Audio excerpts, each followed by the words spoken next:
Student जिनका focus boards पर था और अब आप चाह रहे हो कि आप नीट में अच्छा करो, और if you are a student जिन्होंने थियरी पढ़ रखी है बट एमसीक्यूज प्रैक्टिस नहीं किए, या फिर जिन्होंने दोनों कर रखे हैं and yet they are confused, so this video is for you. Hello everyone, welcome back to my channel. In this video we are going to talk about high weightage topic for NEET 2025. NEET 2025 को just 45 days बचे हुए हैं and it's very important that you practice every day. आपको MCQs करना बहुत important है, PYQs करने बहुत important है. The main thing you are going to do is you are going to practice. MCQ, PYQs, mock test, ये चीजें हैं जो आपको करनी ही करनी है. So I am going to tell you the high weightage topics जिसके MCQ, जिसके PYQs आप पहले करोगे. Okay, so in this video we are going to talk about high weightage topics for NEET 2025. Okay, we will start with biology followed by chemistry and physics. इस video में जितने मैं topics बताऊंगी that is based on the PYQs analysis. Okay, previous year question paper को analysis करते हुए I am going to tell you the high yield topics for NEET 2025. So let's start with talk about biology now. Animal kingdom, plant kingdom, biological classification. Biological classification easy to go chapter है, यहाँ से 2 से 3 question आते हैं. Animal kingdom again easy है, अगर समझ लोगे तो समझना है, उसके बाद रखना है. Again you will get 4 to 5 questions from here. Plant kingdom, if you found this difficult, you can ignore for now. And next you are going to do cell the unit of life, cell cycle and division, and then biomolecules. Cell the unit of life से 2 से 3 question आते हैं, cell division से 5 question आते हैं, and then biomolecule से 4 से 5 question आते हैं. These 3 chapters are the basic for the entire biology and this is high yield too. Okay, so इसे छोड़ना नहीं है, इसे आप अच्छे से करोगे. You have time. And next let's talk about structural organization in animals. Structural organisation in animal से 3 से 4 क्वेश्चन आते हैं and which is easy to go, आप लोग आराम से कर सकते हो. Next morphology of flowering plant, 2 से 3 क्वेश्चन आते हैं. एनाटॉमी ऑफ फ्लावरिंग प्लांट, जहां से भी 2 से 3 क्वेश्चन आते हैं.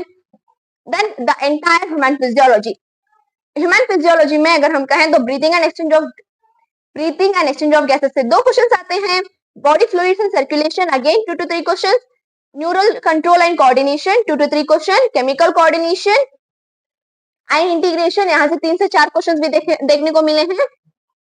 Locomotion and movement again 2 questions. Okay, you are going to do entire human physiology. Photosynthesis से अच्छे क्वेश्चंस आते हैं बट फोटोसिंथेसिस समझने में थोड़ा टाइम लगता है. If you are good in photosynthesis you are going to practise all the MCQs and all the PYQs. Okay. So now let's talk about class 12 biology. In that you are going to do human reproduction, reproductive health.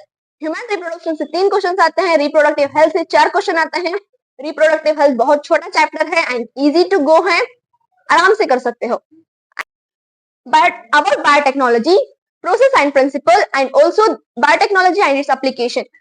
In this you can score much more.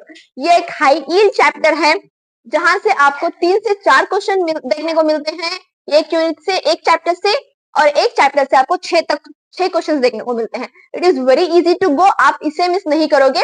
इसे एक बार NCERT से कर लो, समझ लो, then go with the MCQ and PYQs. So our next chapter is genetics. Genetics is the main chapter. Genetics बहुत important है. Genetics involve principle of inheritance and also the molecular biology.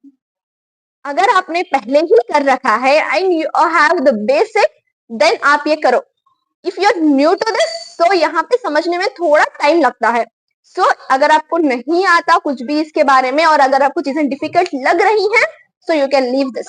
Okay, लेकिन ये high yielding chapter है. यहाँ से principal of inheritance से 6 से 7 question बनते हैं एंड मॉलिक्यूलर बायोलॉजी से 7 से 8 क्वेश्चन बनते हैं. एंड अगेन ये 2 चैप्टर्स ऐसे हैं जिसे एक बार समझ लिया तो it's very easy to go. Literally समझने की चीज है, बहुत इजी हो जाएगा. Sexual reproduction in flowering plants आप कर सकते हो, यहाँ से 3 से 4 क्वेश्चंस आते हैं. And then population, organism and population, आप वो सारा यूनिट इजीली कर सकते हो. It is very easy unit. आपको बस लाइन टू लाइन एनसीईआरटी पढ़नी है एंड देन आपको PYQs और MCQs करने हैं, that's it, and you can score higher. आपको अच्छे खासे क्वेश्चंस मिल जाएंगे, वहां से 5 से 6 क्वेश्चंस मिल जाएंगे। So you are going to do this, okay. Easy chapter है, हाई ईल्ड चैप्टर है। एंड ह्यूमन हेल्थ आप कर सकते हो, एवोल्यूशन आप कर सकते हो, एवोल्यूशन से भी 2 से 3 क्वेश्चंस आते हैं, ह्यूमन हेल्थ से भी 3 क्वेश्चंस आते हैं।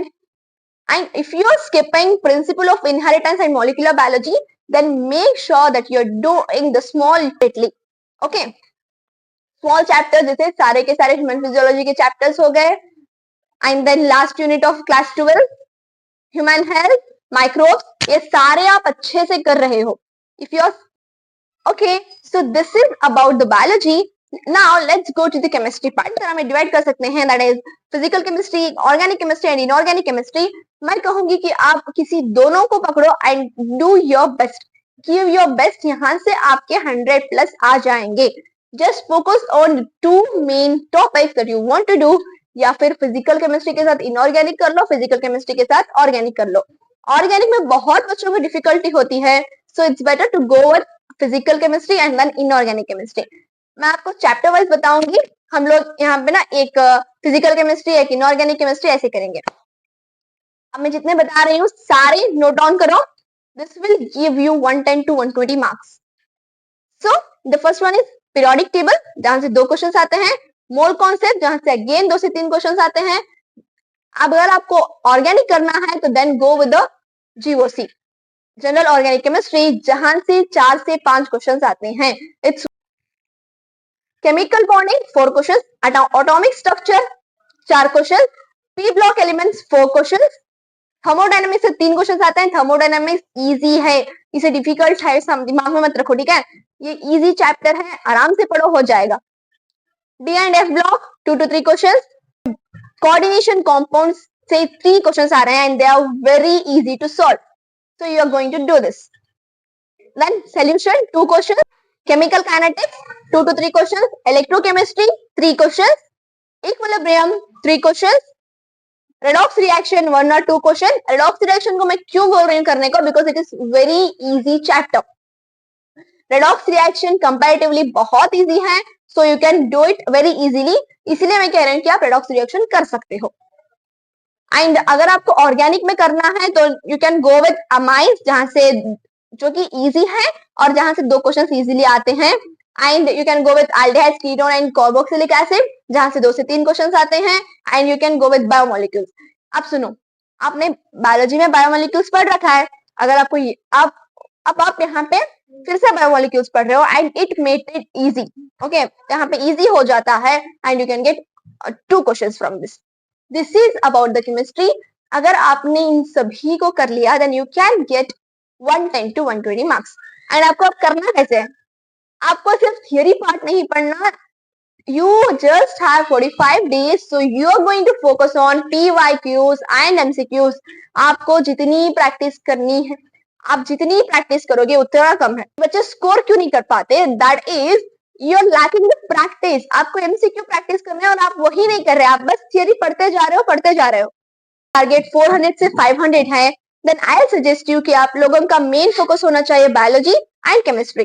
बायोलॉजी को अच्छे से कर लो, जहां से आपके कुछ 300 से 320 मार्क्स आ जाएं, एंड देन केमिस्ट्री को अच्छे से करो, जहां जितने मैंने बताया उतने करो, you will easily get 110 to 120 marks. And आप क्या करोगे, आप फिजिक्स के जो भी आपको इजी लगते हैं वो सारे चैप्टर्स करके जाओगे। Is this clear? अगर आपको 400 से 500 मार्क्स चाहिए। In physics we have basic maths and vectors, जहां से 3 क्वेश्चंस आएंगे, काइनेमेटिक्स जहां से 3 क्वेश्चंस आएंगे, work energy and power very easy to go and यहां से भी 3 क्वेश्चंस आएंगे। एंड देन मॉडर्न फिजिक्स बहुत इजी होता है, यहाँ पर आप एक बार पढ़ लो and then go to the MCQs, बहुत सारे एमसीक्यूज करो and you are good to go. Easy scoring, चाहे स्कोरिंग है यहाँ ये इजी है and then it is a very good in scoring, okay. So modern physics की बात करें, ड्यूअल नेचर जहां से 2 से 3 क्वेश्चंस आते हैं, एटम्स जहां से 1 से 2 क्वेश्चंस आते हैं, न्यूक्लियाई जहां से 2 से 3 क्वेश्चंस आते हैं, सेमीकंडक्टर जहां से 3 से 4 क्वेश्चंस आते हैं। Semiconductors is really an easy chapter, okay. Then gravitation कर सकते हो आप, जहां से 2 से 3 क्वेश्चंस आएंगे, करंट इलेक्ट्रिसिटी 3 से अल्टरनेटिव करंट जहां से 2 से 3 क्वेश्चन आते हैं, इलेक्ट्रोस्टैटिक्स जहां से 4 से 5 क्वेश्चन आते हैं। अगर आप बेसिक मैथ्स, काइनेमेटिक्स और वर्क एनर्जी पावर के साथ मॉडर्न फिजिक्स कर लोगे तो आपके 80 to 90 मार्क्स आ जाएंगे। Okay, this is about physics. So आप लोग पहले ये चैप्टर्स करोगे, आपको करना कैसे है, you are going to do the theory part and then theory part के बाद जितना टाइम थियरी को दिया है उससे ज्यादा टाइम आप एमसीक्यूज को दोगे, जितने हो सके उतने एमसीक्यूज करोगे। You are going to solve the PYQs and आप लोगों को मॉक टेस्ट देने हैं। There are just 45 days left and you're going to focus more on practicing solving the questions and giving the test। Test देने के बाद analysis जरूर करनी है, एनालिसिस के बगैर मिस्टेक्स नहीं सुधरेंगे। Okay, if you found this video helpful, do let me know in the comment section. Share करना मत भूलना। See you in the next video. Till then, happy learning.